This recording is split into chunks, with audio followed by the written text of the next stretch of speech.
Organise केलेल्या या loan exchange फोरमच्या कार्यक्रमाला आपण सुरुवात करतो आहोत।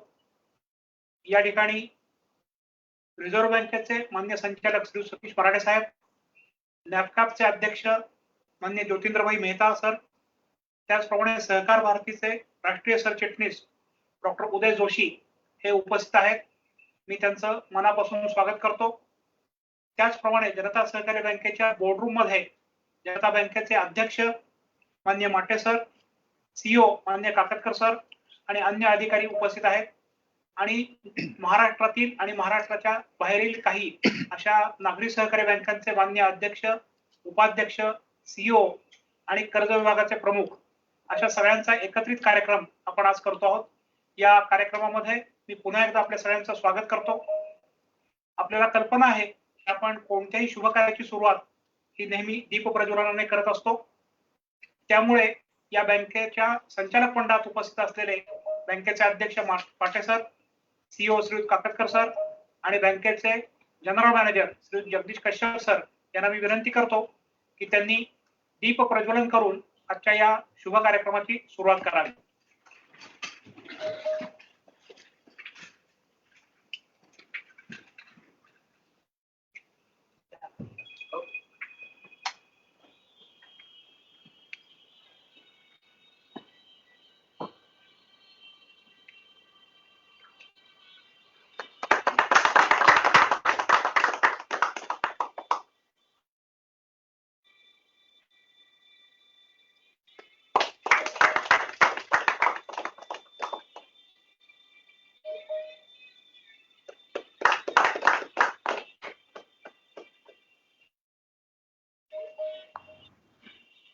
धन्यवाद माटे साहेब।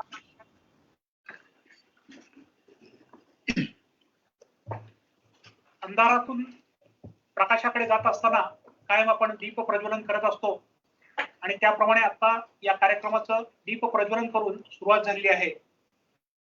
जनता सहकारी बँकेचे मान्य अध्यक्ष श्रीयुत माधव तथा अभय माठे हे पुण्यामधले प्रथितयश चार्टर्ड अकाउंटंट असून पुण्यातल्या अनेक सामाजिक संस्थांमध्ये त्यांचा सक्रिय सहभाग आहे। श्री श्री रविशंकर या पुण्यामध्ये चाललेल्या एका ट्रस्टचे ते ट्रस्टी आहेत। त्याचप्रमाणे रविशंकर आर्ट ऑफ लिव्हिंग यांच्या आंतरराष्ट्रीय प्रशिक्षण मंडळावरती सुद्धा माटे सर काम करत असतात। पुण्यातल्या अनेक ट्रस्टवरती ट्रस्टी म्हणून काम करतात। जनता सहकारी बँकेचे यापूर्वी उपकार्याध्यक्ष आणि आता अध्यक्ष म्हणून माटे साहेब काम करतायत। मी माटे साहेबांना विनंती करतो की या कार्यक्रमाचं त्यांनी प्रास्ताविक करावं। नमस्कार। या कार्यक्रमासाठी उपस्थित असणारे, अर्थातच ऑनलाईन उपस्थित असणारे रिझर्व्ह बँकेचे संचालक श्रीयुत सतीशजी मराठे, नॅफकॅपचे अध्यक्ष ज्योतिंद्रभाई मेहता, सहकार भारतीचे सरचिटणीस डॉक्टर उदयजी जोशी, अन्य बँकांचे अध्यक्ष, उपाध्यक्ष, संचालक मंडळांमधले काही जण, तसेच सीईओ आणि अन्य अधिकारी।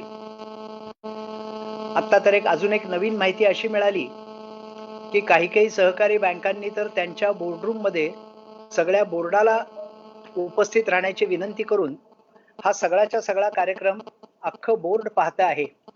त्यामुळे अशा ज्या बँका आलेल्या आहेत या सगळं संचालक मंडळांचं सुद्धा मी मनापासून स्वागत करतो। रिझर्व्ह बँकेने 13 मार्च 2020 ला परिपत्रक काढलेलं होतं आणि त्या परिपत्रकामध्ये एक्सपोजर लिमिट टायर 1 कॅपिटलच्या काही पर्सेंटेज मध्ये अशा स्वरूपामध्ये होतं। मी त्याचे सगळे तपशील काही सांगत नाही कारण ते आपल्या सगळ्यांना ज्ञात आहे। पण त्यानुसार अग्रक्रम कर्ज ही मार्च 2021 पासून क्रमाक्रमाने खाली वाढत जाऊन 45% पासून 75% पर्यंत वाढवायला पाहिजेत। आणि त्याचप्रमाणे बँकेच्या आकारानुसार लहान कर्ज ही बँकेच्या एकूण कर्जाचा जो काही पोर्टफोलिओ आहे त्याच्या 50% पर्यंत आणली पाहिजे। हे रिझर्व्ह बँकेचं परिपत्रक आल्यानंतर अनेक सहकारी बँकांच्या मध्ये या विषयांनी चर्चा सुरू झाली आणि हे खरोखरीच कसं शक्य होणार आहे, याच्यातल्या मर्यादा काय आहेत, अडचणी काय आहेत, याच्यावर निरनिराळा विचार विनिमय हा सुरू झालेला होता. माझ्याही अनेकांच्या बरोबर भेटी झाल्या होत्या आणि त्यामधनं एक कल्पना अशी मनासमोर आली की सहकारामध्ये सहकार वाढवण्याची ही खरं म्हणजे एक उत्तम संधी आहे. केवळ सहकारामध्ये सहकार वाढवणं एवढंच नव्हे, तर कदाचित काही कमर्शियल बँका सुद्धा या सहकाराची भूमिका घेऊन सहकाराबरोबर हातमिळवणी करण्यासाठी पुढे येऊ शकतील असं वाटतं. आणि म्हणूनच हे जर करायचं असेल, साध्य करायचं असेल, तर एक एक बँक एकेका बँकेला असं किती ठिकाणी विचारत बसणार? मग याच्यासाठी काही वेगळी यंत्रणा निर्माण करता येईल का, अशा स्वरूपाचा विचार चालू झाला. आणि त्यातनच आता जे आपण लोन एक्सचेंज फोरम या पोर्टलचं उद्घाटन त्यामधनं निर्माण झालं. आणि मग अशा या पोर्टलच्या माध्यमामधनं एकमेकांच्याकडचं लोन हे कशा पद्धतीने घेता येऊ शकेल, अशा प्रकारच्या काही चर्चा आमच्या संचालक मंडळामध्ये मांडण्यात आलेल्या होत्या. आणि मग विषय असा पुढे आला की समजा एखाद्या बँकेचं एक्सपोजर लिमिट हे 75 लाख आहे आणि त्यांच्याकडचं कर्ज हे मात्र 1 कोटीचं आहे. मग या बँकेने त्यांचं कर्ज जर का 25 लाखांनी कमी केलं, तर ते 75 लाखाच्या त्यांच्या एक्सपोजर लिमिटच्या आतमध्ये सहजतेने येऊ शकतात. मग यासाठी आपल्याला काय करता येऊ शकेल? असं 75 लाखाच्या पैकी आम्हाला ठेवायचंय आणि 25 लाख दुसऱ्याला द्यायचंय, हे इतरांना कळावं कसं? या यंत्रणेसाठी म्हणून या पोर्टलचा उपयोग हा नक्कीच होईल. आणि म्हणून अशा पद्धतीने जर का आपण पुढे गेलो, तर हा सहकारामधला सहकार हा खूप मोठ्या प्रमाणावर वाढायला लागेल. अर्थात यासाठी काही नीतिमत्तेचे निकष सुद्धा सांभाळावे लागतील. काय करावं लागेल? तर सहकारी बँकांना प्रथमतः आपली विश्वासार्हता ही टिकवावी लागेल. म्हणजे एका अर्थाने फक्त एक्सपोजर लिमिट मध्ये बसत नाही एवढ्यासाठी हे कर्ज मी बाहेर देणार आहे, सगळंच्या सगळं कर्ज हे एका बँकेने दुसऱ्या बँकेकडे घेऊन जाणं, अशा स्वरूपाचा व्यवहार हा या ठिकाणी अपेक्षित नाही. आणि म्हणून असं एकमेकांचं कर्ज घेऊन जाण्याची भूमिका ही कोणीही सहकारामध्ये राहणार नाही. मगाच्या उदाहरणाप्रमाणे जर म्हटलं, तर 75 लाखाच्या वरचं म्हणजे 25 लाखाचं कर्ज दुसरं घेऊन जाऊ, निदान आमच्यासाठी आम्ही ही सगळी नीतिमत्ता पाळण्याचं आमच्या संचालक मंडळामध्ये ठरवलेलं आहे. आणि माझी खात्रीने अशी अपेक्षा आहे आणि खात्रीपूर्वकपणे असं वाटतं की अन्य बँका सुद्धा अशी नीतिमत्ता ही पाळतील. आणि या पद्धतीने जर का आपण पुढे गेलो, तर माझी अशी खात्री आहे की 31 मार्च 24 पर्यंत आपल्याला या सगळ्या ज्या मर्यादा रिझर्व्ह बँकेने घालून दिलेल्या आहेत, या मर्यादांच्या मध्ये राहून सगळे व्यवहार आपल्याला करता येऊ शकतील. सहकारातली कर्ज ही सहकारामध्ये राहू शकतील आणि या पद्धतीने आपण पुढे जाऊ शकू. मी त्यामुळे आपल्या सगळ्यांना असं आवाहन करतो की या पोर्टलचा आपण जास्तीत जास्त वापर करावा. या पोर्टल संबंधातले अधिक तपशील या कार्यक्रमामध्ये आपल्याला कळतीलच. आपण सर्वजण या कार्यक्रमासाठी आलात, यासाठी आपल्या सगळ्यांचे मनापासून मी आभार मानतो. तसंच जनता बँकेचे जे कोणी स्टाफ मधले जे होते सगळे, की ज्यांनी हे पोर्टल अत्यंत चांगल्या पद्धतीने निर्माण केलं, त्याही सगळ्यांच्या बद्दलची मी कृतज्ञता व्यक्त करतो. हे आता या पोर्टलचं व्हर्जन 1 आहे. आपण वापरायला सुरुवात केल्यानंतर याच्यामध्ये निरनिराळ्या सुधारणा कुठल्या कुठल्या पद्धतीने आवश्यक आहेत त्या जसजशा लक्षात येतील तसतशा दुरुस्त्या आम्ही या पोर्टलमध्ये करू, अशी आपल्याला ग्वाही देतो. आणि आपल्या सगळ्यांचे मनापासून धन्यवाद व्यक्त करून माझं प्रास्ताविक पूर्ण करतो. धन्यवाद. नमस्कार. आता माटे साहेबांनी कोऑपरेशन अमंग कोऑपरेशन किंवा सहकारातून सहकार हा मुद्दा घेऊन आपला विषय आपल्या सर्वांच्या पुढे मांडलेला आहे. धन्यवाद माटे साहेब. त्याचप्रमाणे पुढे जाण्यापूर्वी मी पुन्हा जी सूचना आधी दिली होती त्याचा एकदा पुन्हा उल्लेख करतो. सर्व सहकारी जे जॉईन झाले आहेत, माननीय अध्यक्ष आहेत, संचालक आहेत, सीईओ आहेत, त्यांना माझी विनंती आहे की कृपया आपण आपला व्हिडिओ बंद ठेवला तर अतिशय चांगल्या पद्धतीने कार्यक्रम आपल्यापर्यंत पोहोचेल क्लॅरिटी ही आपल्याला चांगली राहील. सर्वांनी कृपया आपले व्हिडिओ हे बंद ठेवावे. रिझर्व्ह बँकेचे संचालक माननीय श्री सतीश पराडे सर यांना मी विनंती करणार आहे की त्यांनी या लोन एक्सचेंज फोरम या पोर्टलचं या ठिकाणी उद्घाटन जाहीर करा. मी जाहीर करतो की लोन एक्सचेंज फोरमचं पोर्टल उद्घाटित झालेलं आहे आणि जनता बँकेचे याच्याबद्दल त्याचं अभिनंदनही करतो. धन्यवाद.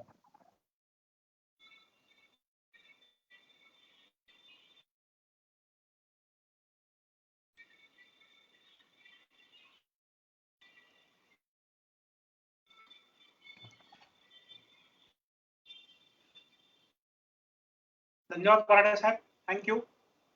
मी जनता बँकेचे मुख्य कार्यकारी अधिकारी श्रीयुत काकतकर सर यांना विनंती करणार आहे की त्यांनी या पोर्टलचा उद्देश आणि नागरी सहकारी बँकांना यामधून नेमका कशा प्रकारचा फायदा होणार आहे, त्यांनी हे पोर्टल कशा प्रकारे वापरावं याबाबतची माहिती द्यावी. त्यापूर्वी मी आपल्या सर्वांना सांगू इच्छितो की काकतकर सरांनी आपल्या करिअरची सुरुवात ही जनता सहकारी बँकेमध्येच केली.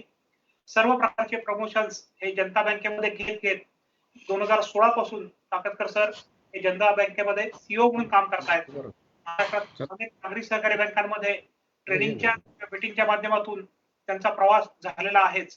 मी काकतकर सरांना विनंती करतो की त्यांनी या पोर्टलचं अधिक माहिती त्याचबरोबर लाईव्ह शोच्या माध्यमातून हे पोर्टल आपल्या सर्वांच्या पुढे दाखवावं.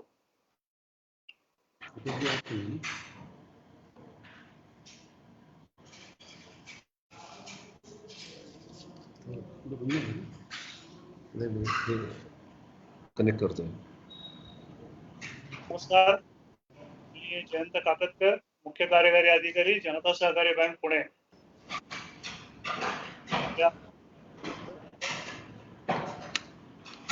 पोर्टलचं उद्घाटन नुकतंच झालं, त्याविषयी थोडीशी माहिती किंवा त्याचा उद्देश हा माननीय माटे साहेबांनी केलेला आहे. प्रत्यक्ष त्या पोर्टलचं ऑपरेशन कसं होणार आहे किंवा आपण प्रत्येक बँकेने या पोर्टलच्या माध्यमातून जो मुख्य उद्देश आहे तो कशा पद्धतीने पूर्ण करावा यासाठीची थोडीशी माहिती देणारे आपल्याला थोडक्यात त्याचा परिचय होईल. पहिली गोष्ट अशी नमूद करू इच्छितो की हे संपूर्ण पोर्टल हे बँकेमधल्या आयटीच्या इंजिनियर्सनी इंटरनल डेव्हलप केलेलं आहे. याची आम्ही पूर्ण सिक्युरिटी अँगलने सुद्धा आवश्यक काळजी घेतलेली आहे. जसं याची व्हीएपीटी ही सुद्धा व्हीएपीटी ऑडिट करून घेतलेलं आहे. त्याच्यात काही त्रुटी होत्या त्या पूर्तता केलेल्या आहेत आणि त्यानंतर आपण हे लॉन्च करतोय. म्हणजेच असं म्हणता येईल की हे पूर्णतः सेफ असं पोर्टल आहे. हे पोर्टल साठी प्रत्येक बँकेला रजिस्ट्रेशन करणं कंपल्सरी राहणार आहे. सगळ्या बँकांना मी या माध्यमातून रिक्वेस्ट करेन की ज्या बँकेला या पोर्टलमध्ये रजिस्टर्ड बँक म्हणून जॉईन व्हायचं आहे त्या बँकेने नमूद जे नाव आणि नंबर दिलेत, म्हणजे श्री शिरीष भालेराव हे सध्या कर्ज विभागात असिस्टंट जनरल मॅनेजर म्हणून काम करतात. त्यांचा ईमेल आयडी आणि मोबाईल नंबर आहे. आणि त्याचबरोबर टेक्निकल असिस्टंट साठी श्री संजय गायकवाड त्यांचाही मोबाईल नंबर आणि ईमेल ॲड्रेस आम्ही दिलाय. त्यांच्याशी प्रत्यक्ष फोनवरनं किंवा ईमेलद्वारे संपर्क करावा. आपल्या बँकेची आम्हाला रजिस्ट्रेशन करायचं आहे अशी रिक्वेस्ट आल्यानंतर, अधिकृत रिक्वेस्ट आल्यानंतर आपल्याला त्याची आवश्यक लिंक ईमेल माध्यमातून पाठवली जाईल. आपल्याला आलेल्या ईमेल मधनं किंवा त्या लिंक मधून आपण कनेक्ट करावं अशी सगळ्यांना रिक्वेस्ट राहील.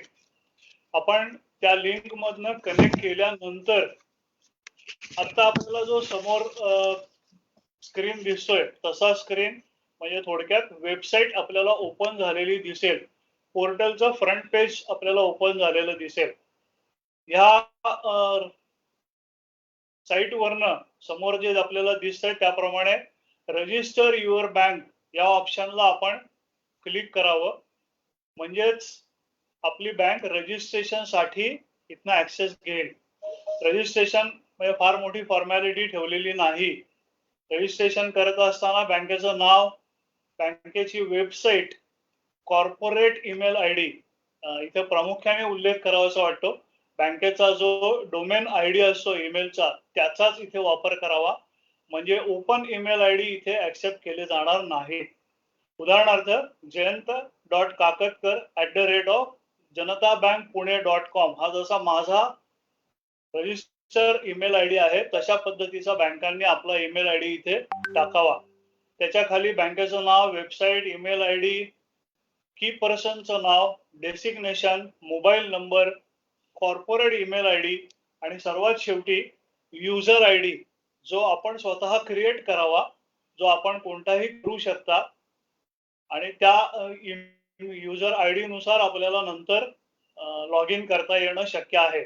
ही सगळी इन्फॉर्मेशन आपण भरल्यानंतर इथे लिहिल्याप्रमाणे रजिस्टर हा ऑप्शन चूज करावा. तुम्ही एकदा रजिस्ट्रेशन केलं कंप्लीट तुमचं की तुम्हाला स्क्रीनवरती असा मेसेज येईल, thank you for your registration and your account will be activated in 1 working day. आपण जे काही रजिस्ट्रेशन केलं त्यानंतर एका वर्किंग डेला, उदाहरणार्थ शनिवारी सुट्टी असेल आणि आपण त्या दिवशी जर लॉग इन केलं तर सोमवार संध्याकाळपर्यंत तुमचं रजिस्ट्रेशन कंप्लीट होऊ शकेल. रजिस्ट्रेशन प्रोसेस कंप्लीट झाल्यानंतर आपल्याला एक PDF फाईल ईमेल माध्यमातून येईल. ईमेल मध्ये रजिस्ट्रेशन झाल्याचा मेसेज असेल आणि त्याच्याच बरोबर एक PDF फाईल येईल. त्या PDF फाईल मध्ये तुमच्याकडे पहिला पासवर्ड दिला जाईल. लॉग इन आयडी मी उल्लेख केला जसं तुमचा स्वतःचा असेल तुम्ही क्रिएट केलेला पासवर्ड तुम्हाला पहिला दिला जाईल. त्या पासवर्डच्या आधारे आपल्याला लॉग इन करता येईल. तुमचा पासवर्ड तुम्ही नंतर स्वतः टाकायचा आहे, म्हणजे चेंज करायचा आहे. तो केल्यानंतर तुमचा लॉग इन आयडी आणि पासवर्ड याच्या आधारे तुम्ही पूर्ण पोर्टल ऑपरेट करू शकता. मी आमच्या अधिकाऱ्यांना रिक्वेस्ट करतो की एक लॉग इन प्रत्यक्ष करून दाखवावं, जेणेकरून आपण लॉग इन केल्यानंतर पुढे पोर्टल कसं ऑपरेट होणार आहे हे लक्षात येऊ शकेल.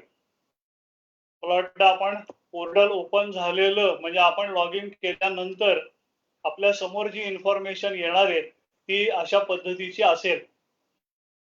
त्याच्यामध्ये एकूण किती बँकांनी रजिस्ट्रेशन केलंय याची माहिती येईल.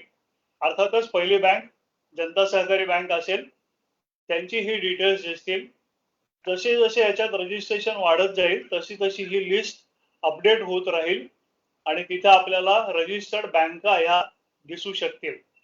त्याच्यात माटेसाहेबांनी उल्लेख केला त्याप्रमाणे 2 पद्धतीने आपल्याला पार्टिसिपेट होता येईल. नंबर 1, आपल्याकडे आलेलं एखादं नवीन प्रपोजल मी छोट्याशा उदाहरणामध्ये मांडू इच्छितो. आपल्याकडे एखादं प्रपोजल आलं 5 कोटी रुपयाचं नवीन प्रपोजल आणि आपल्या बँकेची लिमिट असेल 2 कोटी रुपये, तर आपण स्वतः हे प्रपोजल कस्टमर कडनं ऍक्सेप्ट करावं सब्जेक्ट टू कंप्लीशन ऑफ कन्सोर्शियम.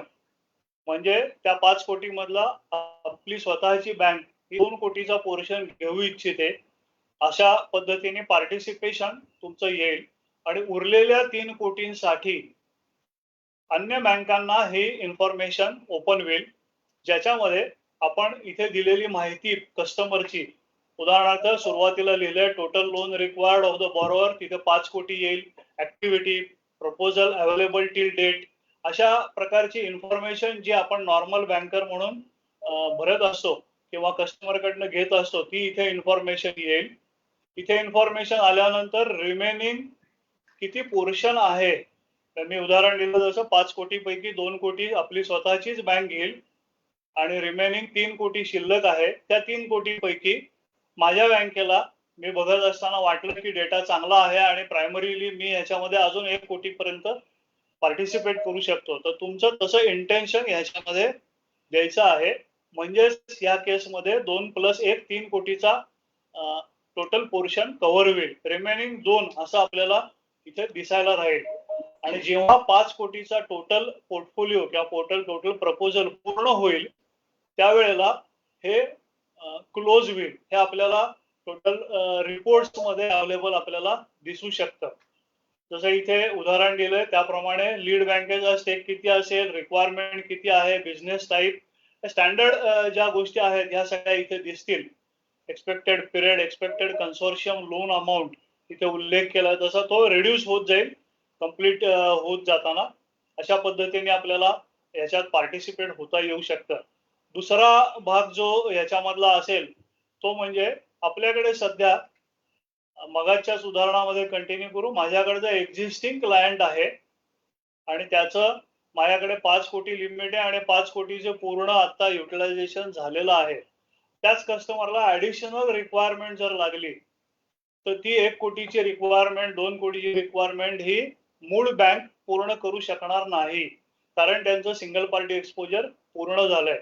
आणि त्या केसमध्ये त्या बँकेने एक्झिस्टिंग आमच्याकडचे 5 कोटीची limit plus additional requirement of 1 crore असं जर पोर्टलमध्ये भरलं तर तेही अन्य बँकांना ओपन होईल, ज्याच्यामध्ये पुन्हा अन्य बँका या 1 कोटीपैकी मी 50 लाख घेऊ इच्छितो किंवा मी पूर्ण 1 कोटी घेऊ इच्छितो असं इंटेन्शन त्याच्यामध्ये दाखवतील. एक गोष्ट इथे क्लिअर करू इच्छितो की ह्याच्यामध्ये दाखवलेलं intention doesn't mean your sanction letter. इथे जेव्हा कन्सोर्शियम टायअप पूर्ण होईल त्यावेळेला सगळ्यांच्या मार्फत लीड बँकेने त्याची स्क्रुटिनी करणं अपेक्षित अर्थात ठेवणार आणि नंतर नॉर्मल कन्सोर्शियम प्रोसिडिंग जसं होतं तशा पद्धतीचं कन्सोर्शियम फंडिंग हे पूर्ण होऊ शकेल. इथे जे दाखवले आहेत खाली नाव दिलंय अशा वेगवेगळ्या बँका याच्यामध्ये पार्टिसिपेट होतील. त्याच्यातला उद्देश हा मगाशी उल्लेख झाला त्याप्रमाणे सगळ्याच बँकांची सिंगल पार्टी लिमिट्स ही खूप मोठ्या प्रमाणावरती आरबीआयच्या चेंज नंतर कमी झालेत आणि सहकारामधला अकाउंट चांगला अकाउंट जो 50,000 रुपयापासून आज कदाचित 5 कोटी 50 कोटी पर्यंत सहकार बँकेमध्ये राहतो, पण आज त्याची रिक्वायरमेंट वाढली आणि बँकांची सिंगल पार्टी एक्सपोजर कमी झालं, ह्या बेसवरती त्याला दुसऱ्या कमर्शियल बँकेत जावं लागतं आणि ते शक्यतो जायला लागू नये म्हणून आपण ट्रान्सपरन्सी मेंटेन करत अशा प्रकारचं पोर्टल उपलब्ध केलेलं आहे. मी पुन्हा एकदा ह्या पोर्टलची माहिती देताना सांगेन की ही अगदी प्रायमरी माहिती आहे आणि अधिक माहितीसाठी मी मगाशी उल्लेख केला तसा शिरीष भालेराव बँकेमधले आणि संजय गायकवाड या दोघांपैकी अगदी जरूर कोणालाही प्रत्यक्ष संपर्क करा. त्यांचे मोबाईल नंबर समोर दिलेले आहेत, तेही आपण टिपून घेतले तरी चालतील. ईमेल ऍड्रेस दिलेले आहेत, त्याच्यामध्येही आपली स्पेसिफिक क्वेरी पाठवायला निश्चित हरकत नाही. सगळ्यांना या पोर्टलचा चांगला वापर करण्यासाठी शुभेच्छा देतो आणि माझं बोलणं थांबवतो. धन्यवाद. धन्यवाद. थँक्यू काकतर साहेब. आपण कार्यक्रमाच्या पुढे जाऊयात. यानंतर उपस्थित मान्यवर आपलं मनोगत व्यक्त करणार आहे. सुरुवातीला मी आमंत्रित करणार आहे डॉक्टर उदय जोशी यांना. डॉक्टर उदय जोशी यांचा परिचय करून देतो. डॉक्टर उदय जोशी हे एमकॉम, एमफिल आणि डॉक्टरेट असं शिक्षण झालेलं आहे. डॉक्टरेटचा त्यांचा विषय होता role of leadership and governance in risk management, particularly cooperative banks. 35 वर्ष प्रोफेसर म्हणून अलिबाग मधल्या JSM कॉलेजमध्ये नोकरी केली आणि त्यानंतर HOD आणि व्हाईस प्रिन्सिपल या पोस्टवरून डॉक्टर उदय जोशी सेवानिवृत्त झाले. सहकारामध्ये त्यांचा खूप वर्षापासूनचा सगळा प्रवास राहिलेला आहे. काही गोष्टींचा उल्लेख करतो. सध्या नॅशकॅपचे संचालक आहेत. रेवदंड अर्बन बँकेचे तज्ञ संचालक म्हणून जोशी काम करतात. त्याचप्रमाणे 2019 साली झालेल्या Indian delegation annual conference of world organization cooperative credit union या मीटिंग मध्ये बेहाम मध्ये भारताचं प्रतिनिधित्व सरांनी केलं होतं. त्याचप्रमाणे गेल्या 5 वर्षापासून प्रामुख्यानं जेव्हा प्री बजेट मीटिंग अरेंज केल्या जातात वित्त मंत्रालयाकडून, त्यामध्ये वित्त मंत्र्यांच्या बरोबर भारताच्या वित्त मंत्र्यांच्या बरोबर ज्या मीटिंग होतात त्यामध्ये सहकारी सेक्टरला प्रतिनिधित्व करण्यासाठी डॉक्टर उदय जोशी हे सहभागी होतात. त्यामुळे एका अर्थाने राष्ट्रीय स्तरावरती सहकारातलं काम करणारं एक नेतृत्व आपल्या बरोबर आज आहे. मी डॉक्टर उदय जोशींना विनंती करतो की त्यांनी आपले विचार आपल्या पुढे मांडावे.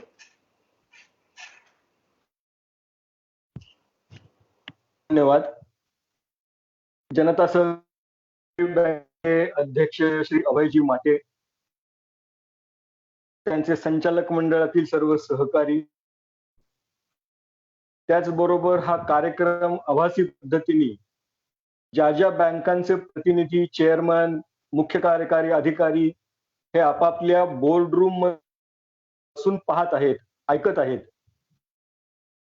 असे सर्व बँकिंग क्षेत्रातील अधिकारी व्यक्ती आज आभासी पद्धतीने लोन एक्सचेंज फोरम याचं उद्घाटन करण्याकरता आपण सर्वजण एकत्र आलेलो आहोत. म्हणजे करोना महामारीच्या कालखंडामध्ये जे अनेक प्रकारचे प्रश्न आणि समस्या आपल्याला भेडसावत होत्या,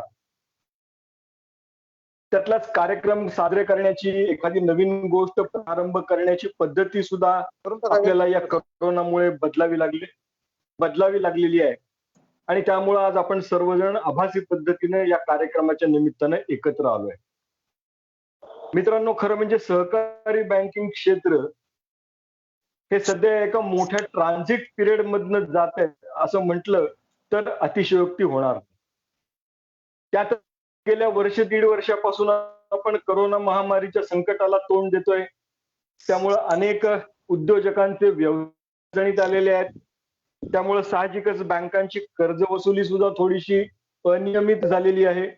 आणि अशातच बँकिंग रेग्युलेशन ऍक्ट मध्ये काही बदल झाल्यामुळे कर्ज वितरण करत असताना प्रत्येक व्यक्तीला किंवा प्रत्येक पार्टीला, संस्थेला कर्ज देण्याच्या ज्या मर्यादा आहेत त्या मर्यादा काही प्रमाणामध्ये रिझर्व्ह बँकेने कमी केलेल्या आहेत. आपल्या सर्वांना माहिती आहे की पीएमसीचा झालेला जो काही अपघात होता, सहकारी बँकांची विश्वासार्हता जी यामुळे पणाला लागलेली होती, त्यामुळे कदाचित हे केलं गेलेलं असावं. अशी कुठल्याही प्रकारची संकट आली किंवा समस्या निर्माण झाल्या की त्यातनं मार्ग काढण्याचा आपला एक मानवी स्वभाव असतो. आणि त्या मानवी स्वभावाला आणि उद्यमशीलतेला धरून जनता सहकारी बँकेने आज हा लोन एक्सचेंज कार्यान्वित केलेला आहे. त्याबद्दल जनता सहकारी बँकेचे आणि हा फोरमचं प्लॅटफॉर्म ज्या कर्ज द्यावं, त्याचबरोबर इतर बँकांनाही या कर्जाच्या योजनेमध्ये सहभागी होता यावं म्हणून कन्सोर्शियम म्हणजे सांघिक कर्ज आणि त्याकरता हा जो लोन एक्सचेंज फोरम आज निर्माण झालेला आहे, त्याचं मला असं वाटतं की बँकिंग क्षेत्र, खास करून सहकारी बँकिंगचं क्षेत्र जे आहे ते निश्चितच याचं स्वागत करेल. मित्रांनो, कदाचित यापूर्वी आपल्याला कन्सोर्शियम फायनान्स काही अपघात या निमित्तानं आठवू शकतात. चालेत नाही असातला भाग नाही. माटे सरांनी सुरुवातीला उल्लेख केल्याप्रमाणे ही कन्सोर्शियम फायनान्सची योजना ट्रान्सपरंट असली पाहिजे, ती प्रमाणित असली पाहिजे. त्याच्यामध्ये शक्य कुठल्याही प्रकारचे अपघात होता कामा नये. आणि त्याचबरोबर ज्याला आपण अनफेअर ट्रान्झॅक्शन्स म्हणतो, अनफेअर ट्रान्झॅक्शन्स होऊ नयेत, कुणाची फसवणूक एखाद्या संस्थेची होऊ नये, सर्वांना समन्यायी पद्धतीने त्याचा उपयोग करून घेता यावा, यासाठी मला असं वाटतं की हे अशा पद्धतीने लोन एक्सचेंज फोरम या प्लॅटफॉर्मचा आपल्या सर्व फायदा होणार आहे. सहकार भारतीची अशी धारणा आहे की सहकार क्षेत्रामध्ये काम करत असताना अन्य सहकारी संस्थांची आणि सहकारी क्षेत्राची लिडरशिप सुद्धा सहकारी बँकांच्याकडेच मुख्यतः असली. मला असं वाटतं की लोन एक्सचेंज फोरमचं प्लॅटफॉर्म सर्व सहकारी बँकांना उपलब्ध करून देऊ प्रकारची लिडरशिप या सहकार क्षेत्रामध्ये आपल्या बँकेमार्फत जी निर्माण होती आहे, त्याचा मी मुद्दाम अभिमानानं उल्लेख करेन की अशा प्रकारच्या लिडरशिप क्वालिटीज या सर्व सहकारी संस्थांनी सहकार क्षेत्र वृद्धिंगत करण्याकरता, सहकार क्षेत्राची जोपासना करण्याकरता निश्चित केलं पाहिजे असं मला वाटतं. सहकार भारतीची अशी धारणा आहे की सहकार क्षेत्र हे एक ओनरशिपचा, मालकी तत्वाचा एक वेगळा पॅटर्न आहे. त्यामुळे अत्यंत प्रोफेशनल पद्धतीनेच सर्व सहकारी संस्थांनी कामही केलं पाहिजे. आता ज्या कारणांच्यामुळे हा लोन एक्सचेंज फोरम प्रस्थापित होतोय तो प्रयत्न तर निश्चितच स्वागतार्ह आहे. परंतु पासून आपल्याला रिझर्व्ह बँकेकडनं काही रिलीफ मिळू शकतो का या पद्धतीचाही प्रयत्न सहकार भारती मार्फत सध्या चालू आहे.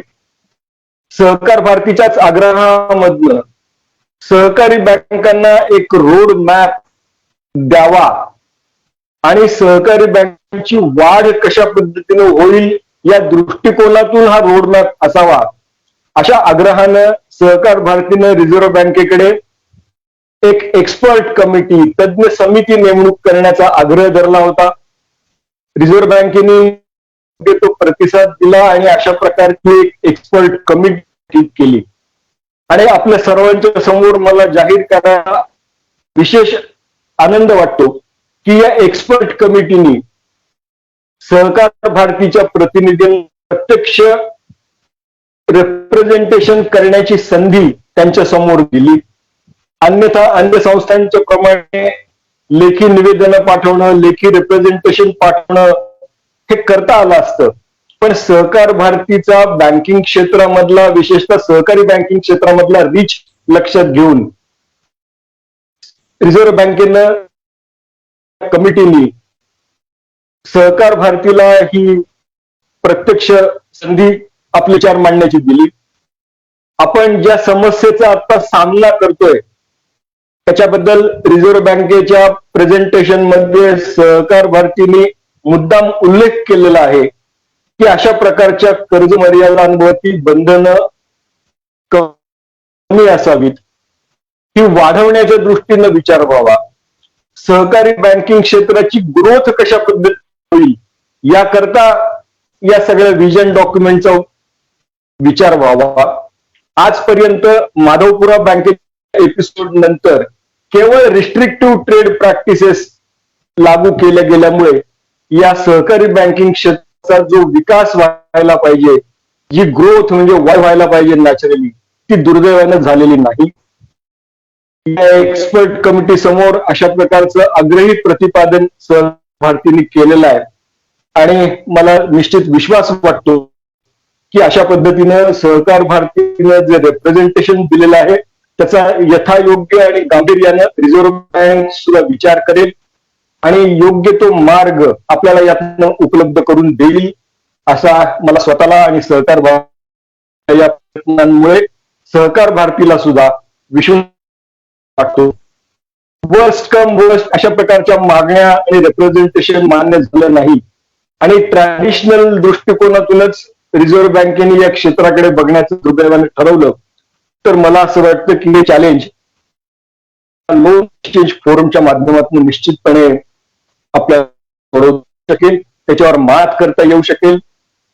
हा प्लॅटफॉर्म फक्त महाराष्ट्रातल्या बँकांच्या पुरता आहे किंवा हा राष्ट्रीय स्तरावर अन्य प्रदेशातल्या बँकांनाही उपलब्ध होईल याची मला आता माहिती नाही. पण असं जर नसेल, अन्य प्रदेशांमधल्या बँकांच्या करता ही योजना लागू होणार नसेल, तर मी आपल्या बँकेला आणि आपल्या बँकेच्या सर्व तज्ञ इंजिनियर्सना असं आवाहन करू इच्छितो, विनंती करू इच्छितो की हा प्लॅटफॉर्म देशभरातल्या सगळ्या बँकांच्या करता उपलब्ध द्यावा. आज सहकार भारती सामान्यपणे 500 पेक्षा अधिक बँकांशी संबंधित आहे आणि म्हणून सहकार भारती सुद्धा या सगळ्या प्रयत्नांना योग्य ते सहकार्य आपल्या बरोबरीने करत राहील याची ग्वाही देतो आणि माझं थोडंसं लांबलेलं निवेदन मी पूर्ण करतो. धन्यवाद.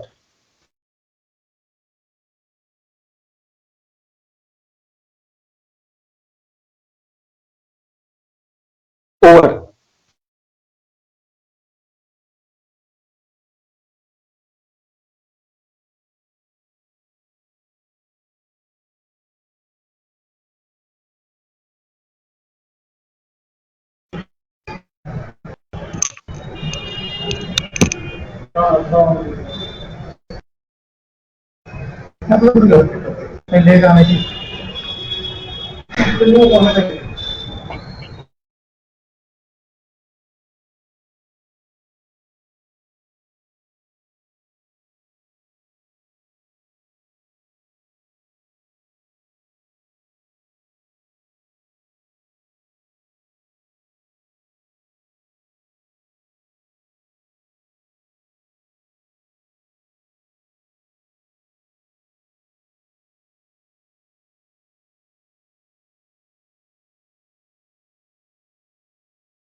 हॅलो.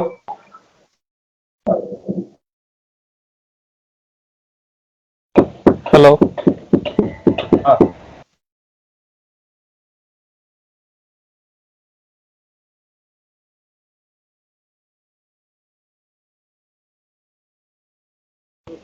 आवाज येत नाही.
बोल सकते हैं अभी, आपको जरा अनम्यूट करना पड़ेगा. हाँ.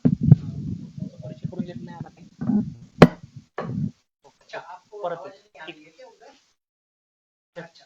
हो, एकदम व्यवस्थित आहे. हाँ, आप शुरू करिए. अच्छा, अनाउंस हो गया क्या? Hello, am I audible? मैं ज्योतिन्द्र मेहता हूँ, मेरी आवाज आ रही है क्या? हाँ सर, आ रही है. मैंने आपका इंट्रोडक्शन कर दिया है. प्लीज. Okay okay. हाँ सर, प्लीज. तो सबसे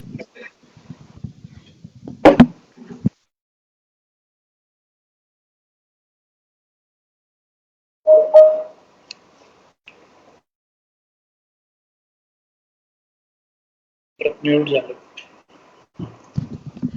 sir, you are one again mute हो गए हैं. ओके. प्लीज. हाँ. Okay. Thank you sir. Am I audible now? Am I audible now? Yes, yes. Okay.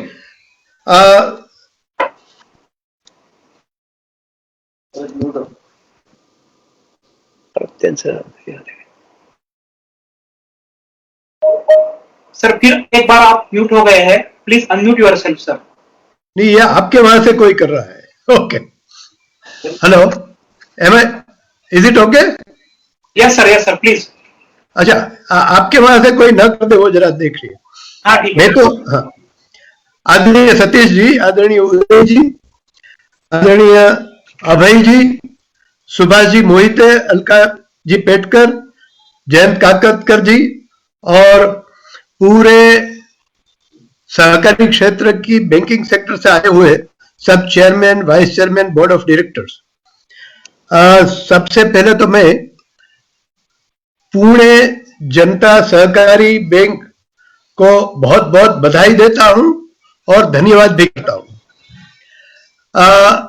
इतना अच्छा इनोवेटिव काम, ये जनता सहकारी बैंक का एक ट्रेडिशन है.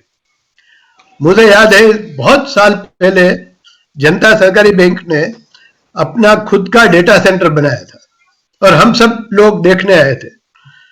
सो जनता सहकारी बैंक का ये ट्रेडिशन रहा है कुछ न कुछ इनोवेटिव कार्य करना और टेक्नोलॉजी का भरपूर उपयोग करना. और इसी टेक्नोलॉजी के कारण आप सब पुणे में बैठे हैं, बहुत से लोग महाराष्ट्र से हैं और मैं यहाँ राजकोट में हूं, सौराष्ट्र में हूं। आप महाराष्ट्र और मैं सौराष्ट्र दोनों एकदम नजदीक आ गए। ये ऐसा लगता है कि जैसे दो राष्ट्र का और दो बड़ी कोऑपरेटिव सब लोगों का एक अच्छा सा मिलन हो गया। ये मैं वैसे मराठी में नहीं बोल पाऊंगा, इसलिए मैं क्षमा चाहता हूं, लेकिन मी मराठी शिकेत शुरुआत केली आहे। कभी कभी मराठी में भी बोल दूंगा आपसे। आज ये नया रेगुलेशन आया और तुरंत आपने इनोवेशन भी कर दिया। So it is said that necessity is mother of invention, और आपने इन्वेंशन कर दिया।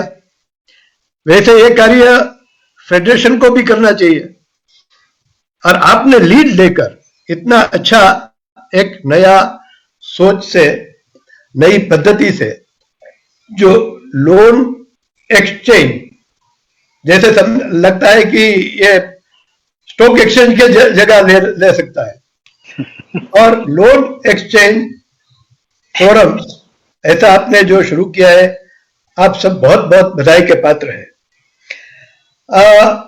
वैसे ये जो रेगुलेशन है, स्मॉल फाइनेंस बैंक का रेगुलेशन कोऑपरेटिव बैंकों को लगा दिया, तो बड़ी बैंकों को बहुत फ्रस्ट्रेशन हो रहा है।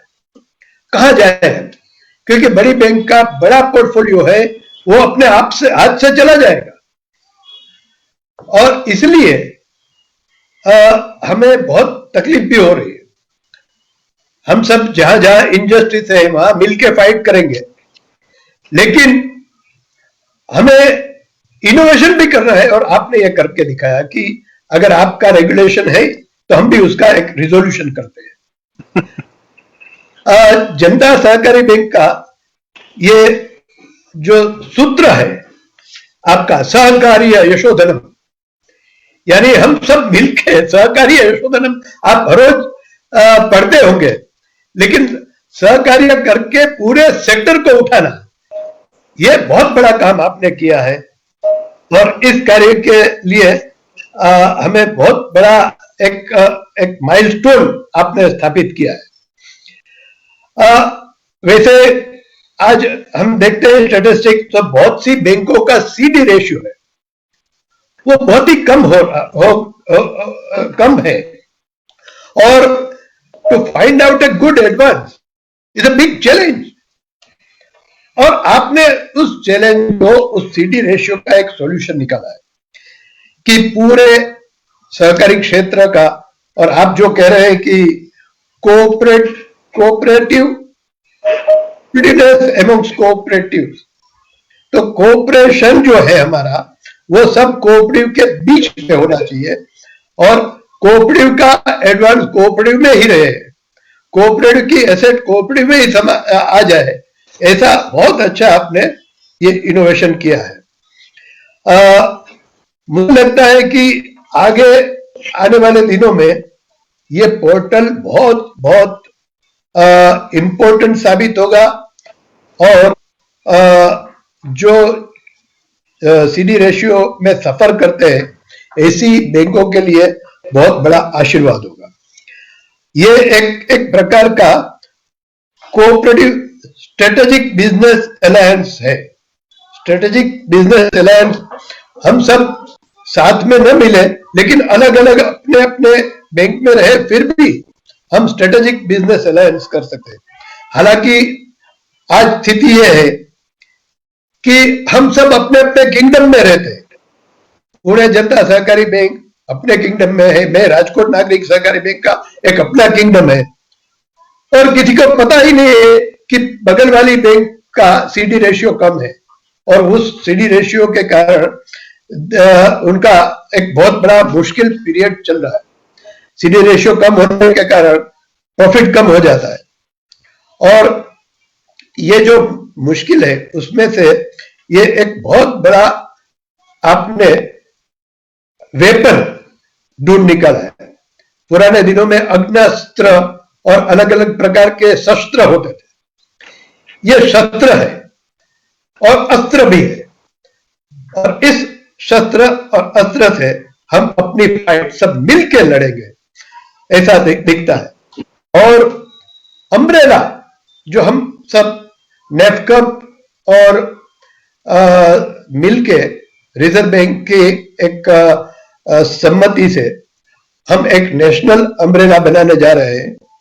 वो अम्ब्रेला भी यही काम करेगा, और जिससे हम सब स्ट्रेटेजिक अलायंस में सब साथ में मिलेंगे और साथ में अपने दुख और सुख बांटेंगे। अम्ब्रेला के बारे में वैसे सभी बैंकों को पत्र भी लिखा है, सबको कहा है, आपको सभी बैंकों को बहुत से लिटरेचर भी भेजा है, इसलिए मैं आज बहुत अम्ब्रेला के बारे में नहीं कहूंगा। लेकिन यूरोप, अमेरिका, ऑस्ट्रेलिया और बाकी जो कंट्रीज है, वहां कोऑपरेटिव बैंक बहुत बड़ी संख्या में, और वो एक अम्ब्रेला के तहत नीचे काम करते हैं। हमें भारत में बहुत साल पहले ये होना चाहिए था, लेकिन अब हम शुरू कर रहे हैं, और ये अम्ब्रेला है वो हम सबके लिए एक गेम चेंजर होगा, ऐसा मैं मानता हूं। आप सब ने ये जो फेडरेशन का काम आप लोगों ने किया है, तो मैं फिर से एक बार आप सबको बहुत बहुत धन्यवाद भी करता हूं, बधाई भी देता हूं। और अभय माटे जी जिनकी लीडरशिप में यह सब हो रहा है, मैं खास करके अभय जी को बहुत बहुत बधाई देता हूं। Thank you very much. Bharat माता की जय। धन्यवाद।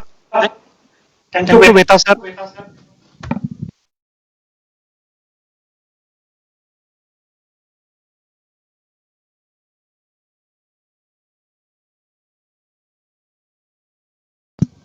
आपने स्टॉक एक्सचेंज और जो बैंक ने लोन एक्सचेंज किया उसकी भी आपने तुलना की, उसी के साथ साथ स्ट्रेटेजिक बिजनेस, शस्त्र और अस्त्र, और इसी के साथ साथ नेशनल अम्ब्रेला, इसका आपने उल्लेख किया। मैं आपको धन्यवाद देता हूं।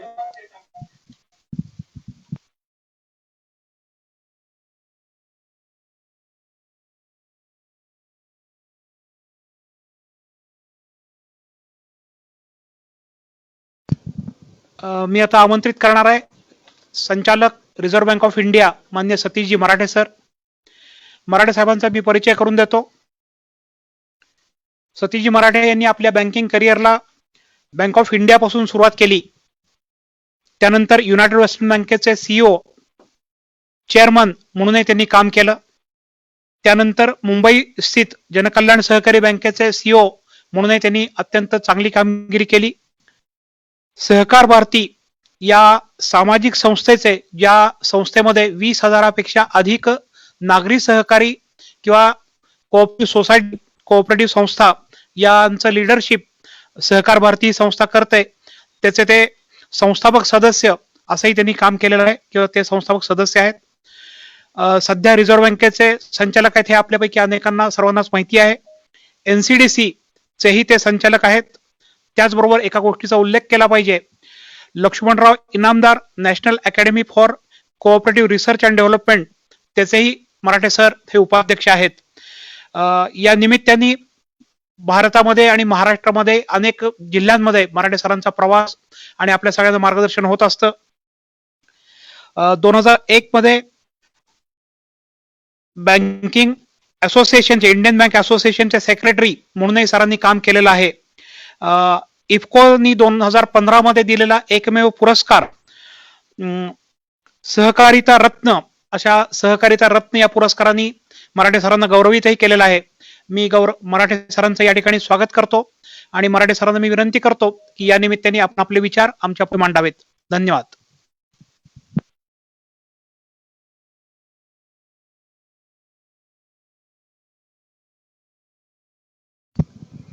सर आपला म्यूट करा, आपण म्यूट आहात, आपण अनम्यूट करा प्लीज। तिथनं केलं असेल, मी अनम्यूटच आहे।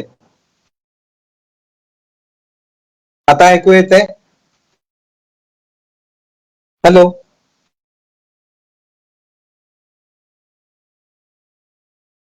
मी म्यूट नाहीये. ऐकू येत आहे. नाही, त्यांच्याकडनं म्यूट होत आहे, जसं ज्योतिर्मयींचं होत होतं. आता ऐकू येत आहे? नहीं, आपकी आवाज सुनाई देती है सतीश जी. हाँ, यू आर बट ऑन वो म्यूट. बोल रहे हैं मुझे. हॅलो, हा विनयजी दुनाखे, ऐकू येत आहे? हो सर, आपला आवाज व्यवस्थित सतीश, येतोय. आपण बोला. प्लीज. हा. जनता बँकेचे अध्यक्ष श्री अभयजी माटे, ह्यापूर्वी सहकार भारतीचे असलेले राष्ट्रीय अध्यक्ष आणि विद्यमान नॅफकपचे अध्यक्ष श्री ज्योतिंद्रभाई मेहता, विद्यमान सहकार भारतीचे national general secretary doctor Udayji Joshi, माझ्या अंदाजाने जवळजवळ 50 बँका तरी आणि त्याचे अध्यक्ष, संचालक, अधिकारी या कार्यक्रमाला आता जॉईन झालेले दिसत आहेत. कारण ही संख्या वाढत वाढत जवळजवळ 140च्या पुढे थोड्या वेळापूर्वी गेलेली दिसली होती. त्याच्यामुळे उपस्थित सर्व सहकारी बंधू भगिनींनो, हा लोन एक्सचेंज फोरम ही एक कल्पना अभयजींनी साधारण 15-20 दिवसापूर्वी एकदा फोनवर आम्ही बोललो होतो आणि आता ही काळाची गरज असल्याचंही आमच्या दोघांच्या बोलण्यात आलं आणि त्यांनी ते यशस्वीपणे त्यांच्या सर्व टीम बरोबर ती लॉन्च करण्याच्या पर्यंत आणली. त्याच्याबद्दल अभयजी, त्यांची टीम आणि जनता सहकारी बँकेचं सुरुवातीलाच मी अभिनंदन करतो. हे करत असताना मी 2-3 गोष्टींचा मात्र जरा वेगळा उल्लेख आहे, तो मी मुद्दाम आपला सर्वांशी शेअर करणार आहे. 2008चं आपल्याला फायनान्शियल मेल्टडाऊन आठवतं आणि या मेल्टडाऊनच्या नंतर अनेक दिवस, खरं म्हणजे 5-6 वर्ष खूप डिटेल्ड त्याच्यावरती अध्ययन झालं, रिसर्च झाला, असंख्य पेपर्स झाले आणि विविध फोरम्स वरती जगभर या सगळ्या ह्याच्यातनं फायनान्शियल स्टॅबिलिटी आणि तिथे नॉन डिस्ट्रक्टिव्ह त्याचं फंक्शनिंग राहावं याच्यावरती भर आला.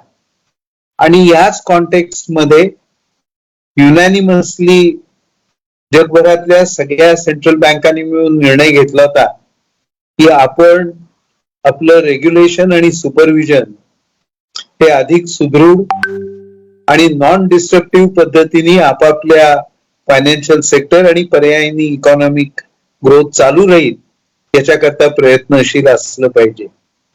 आणि आपल्याकडे ह्या पद्धतीचे जे नॉर्म्स आहेत ते हळूहळू टप्प्याटप्प्याने आपल्याकडे इव्हॉल्व्ह झाले. नॉर्मली जसं होतं तसंच यावेळेलाही झालं.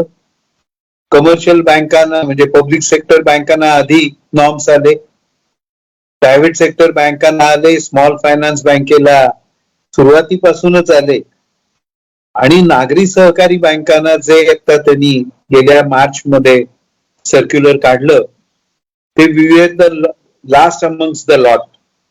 आणि त्याच्यामुळे हे आता एका अर्थाने सर्व बँकिंग सेक्टरला जसे नॉर्म्स लावले जातात तसे नॉर्म्स ते आता अर्बन बँकांना लावण्यात आलेले आहेत. आज आपल्याकडे साधारण 1550 बँका देशभरात आहेत. आपण ट्रेंड्स अँड प्रोग्रेस रिपोर्ट जो डिसेंबर मध्ये प्रकाशित झाला त्याच्यात मार्च 20 ची पोझिशन आपल्याला सर्वांना दिसते आणि तुमच्या सर्वांच्या जर का नीट बारकाईने बघितलं तर लक्षात येईल की आपल्याकडे अनफॉर्च्युनेटली सी आणि डी रेटेड बँकांची संख्या ही ह्या वर्षी जवळजवळ 350 ते 350च्या घरात जाऊन पोहोचलेली आहे. आणि 100 बँका तरी यातल्या क्रिटिकल कंडिशन मध्ये आहेत. एक सखोल अभ्यास वेगवेगळ्या वेळेला रिझर्व्ह बँकेत होत असतो. त्यांचं डिपार्टमेंट ऑफ पॉलिसी रिसर्च म्हणून जे सेक्शन आहे त्या ह्याच्यातनं होत असतो.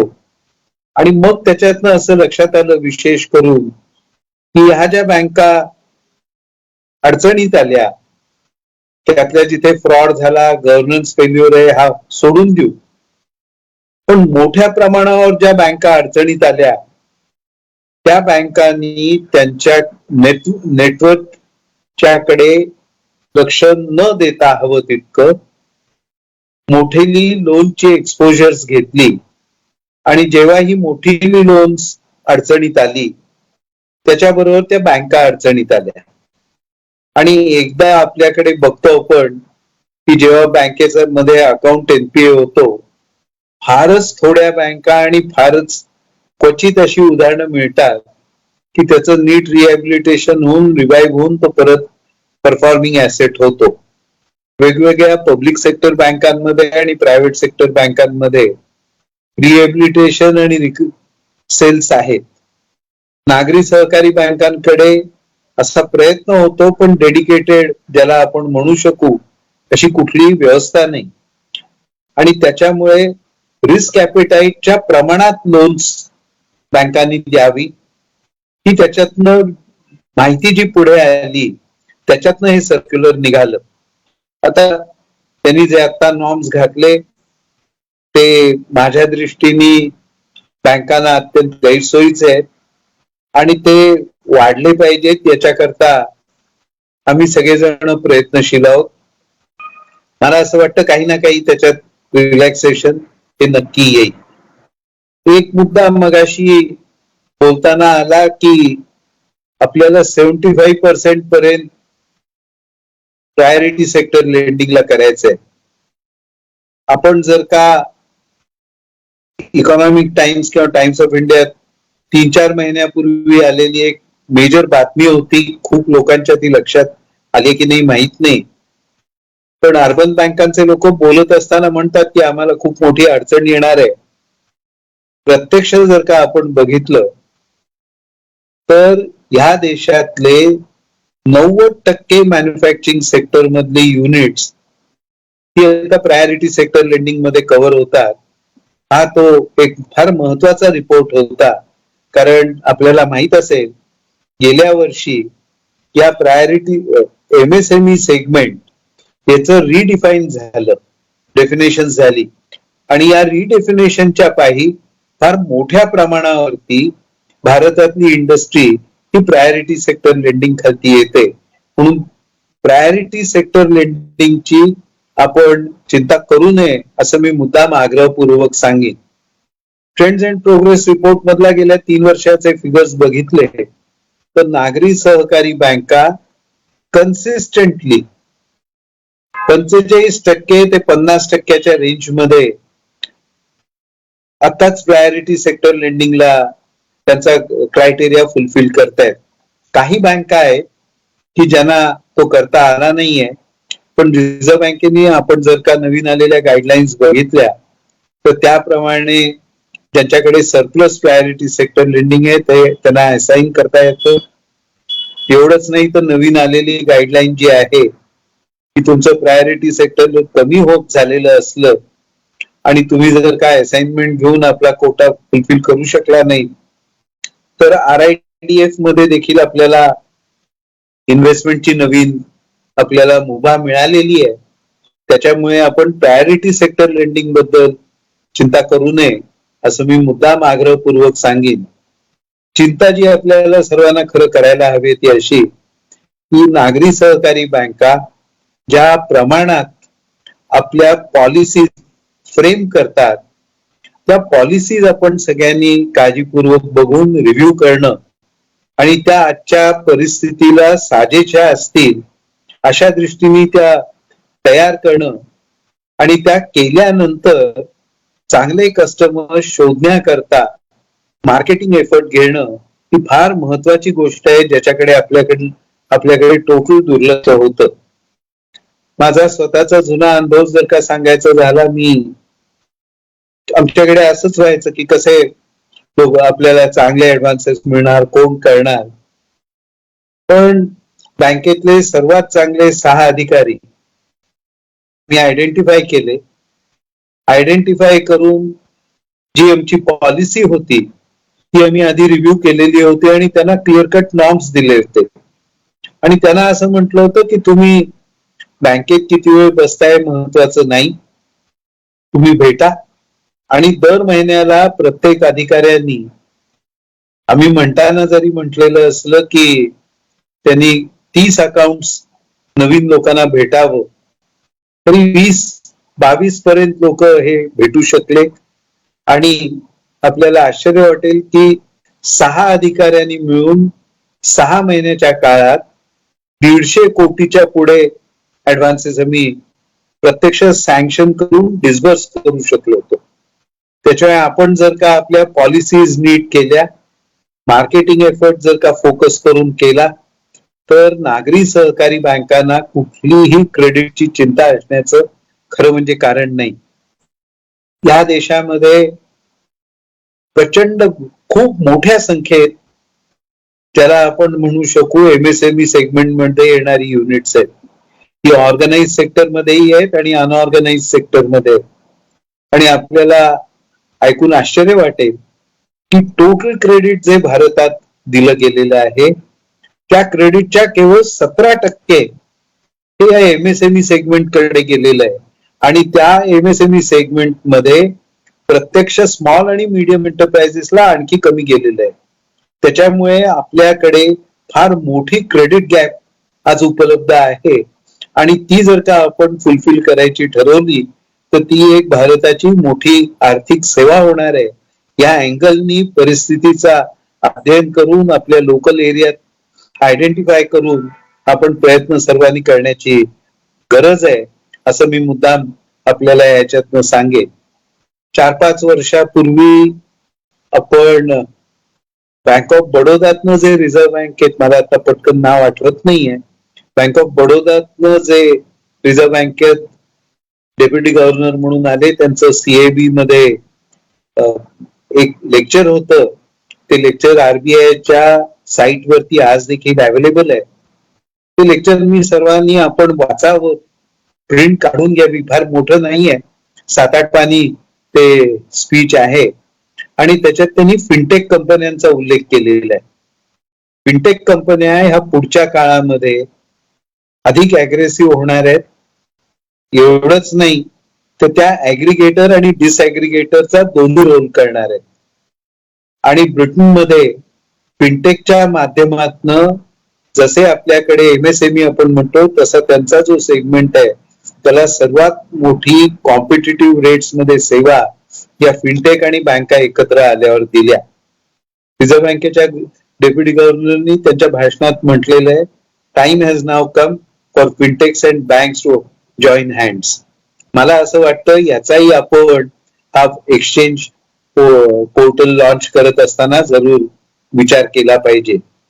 शेवटचा मुद्दा मी आणखी एक मुद्दाम कॉशन म्हणून, आणि आपण सीडी रेशो कमी आहे त्याच्याकडे वाढला पाहिजे, प्रॉफिटेबिलिटीचे इश्यूज आहेत हे म्हणत असताना मुद्दा मी सांगू इच्छितो की कंटिन्युअसली आपल्याकडे आधी 2 वर्ष जीडीपी हे सतत घसरत आलेलं आहे. 8% हे 4% आलं आणि गेल्या वर्षी तर ते निगेटिव्हच होतं हे आपण जाणतो. आणि या वर्षी देखील जीडीपीचा ग्रोथ रेट 7.5, 8.5 वेगवेगळेचे आहे. तो बेस लहान आपल्याला जाणवणार आहे. खूप मोठ्या प्रमाणावर एंटायर सेगमेंट ऑफ बिझनेस, मग तो ट्रेडिंग, मॅन्युफॅक्चरिंग आणि सर्व्हिसेस या तिन्ही मध्ये स्ट्रेस आहे. We cannot deny the stress.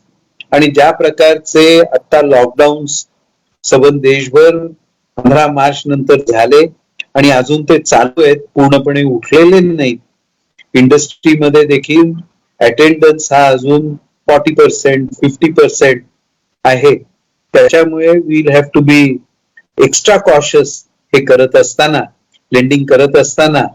आणि त्याच्यामुळे आपण काळजीपूर्वक रिस्क मॅनेजमेंटच्या कॉन्टेक्स्ट मधनं आणि आपलं रिस्क ॲपेटाईट आहे ते एवढंच लक्षात घेऊन आपण कर्ज व्यवहाराकडे बघावं असं मी मुद्दाम सांगेन.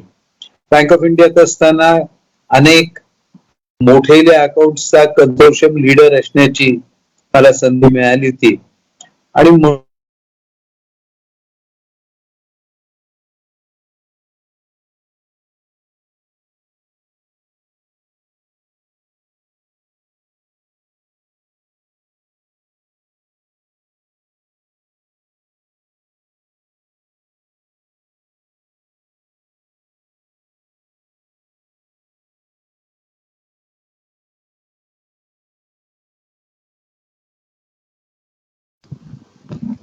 सर आपला आवाज येत नाहीये.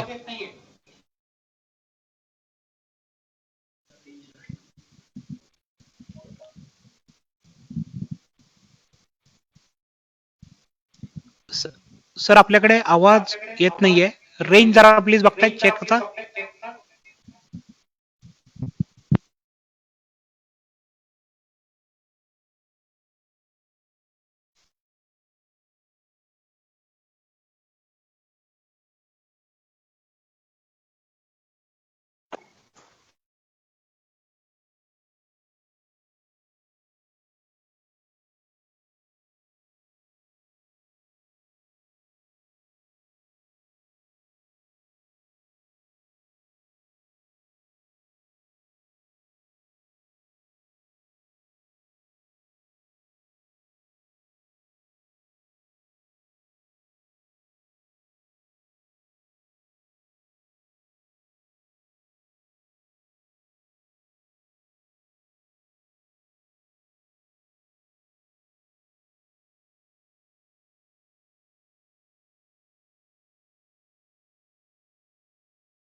हॅलो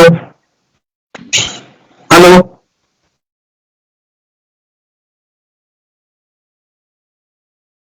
हॅलो हा येत ऐकायला येतं. येत आहे का? आलं नेटवर्क आलं परत एकदा. सॉरी. हा तर कन्सोर्शियम करत असताना बेसिकली अकाउंट कसं आहे काय हे करायच्या आधी आम्ही 5-6 गोष्टी बँकर्स म्हणून आम्ही ब्रॉड पॅरामीटर्स आधी ठरवून घेत असे. मला असं वाटतं की या एक्सचेंज फोरमनी देखील before you start the activity काही बेसिक इश्यूज वरती कन्सेन्सस निर्माण करण्याची आवश्यकता आहे, ज्याच्यामुळे आपलं पुढचं काम हे सुकर होईल. खरं म्हणजे मार्जिन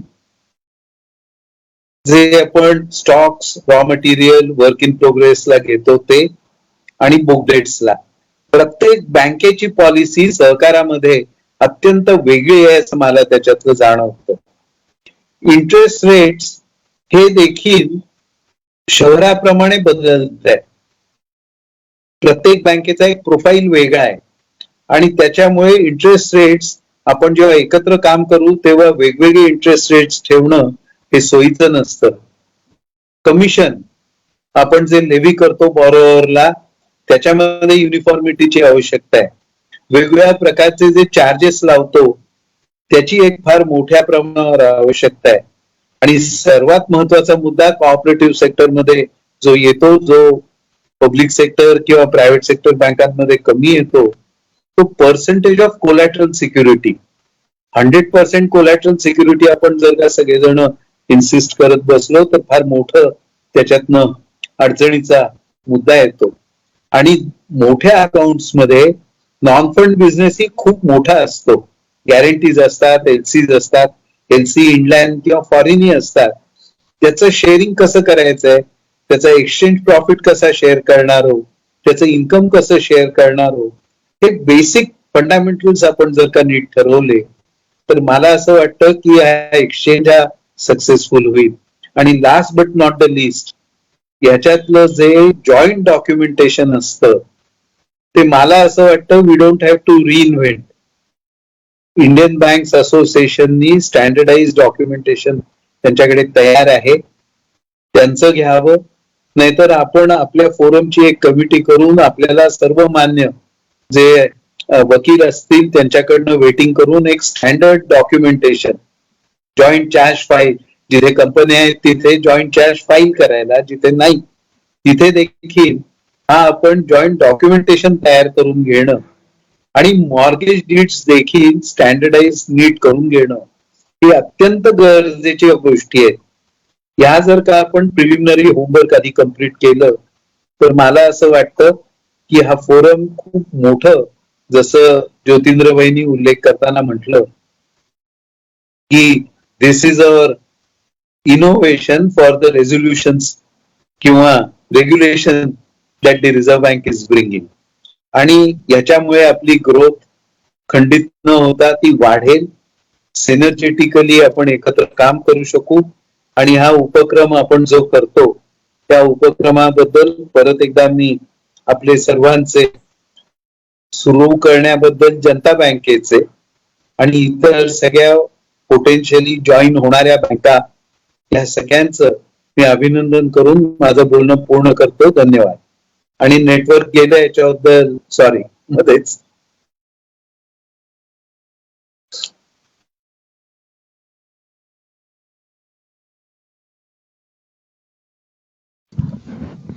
थँक्यू सर.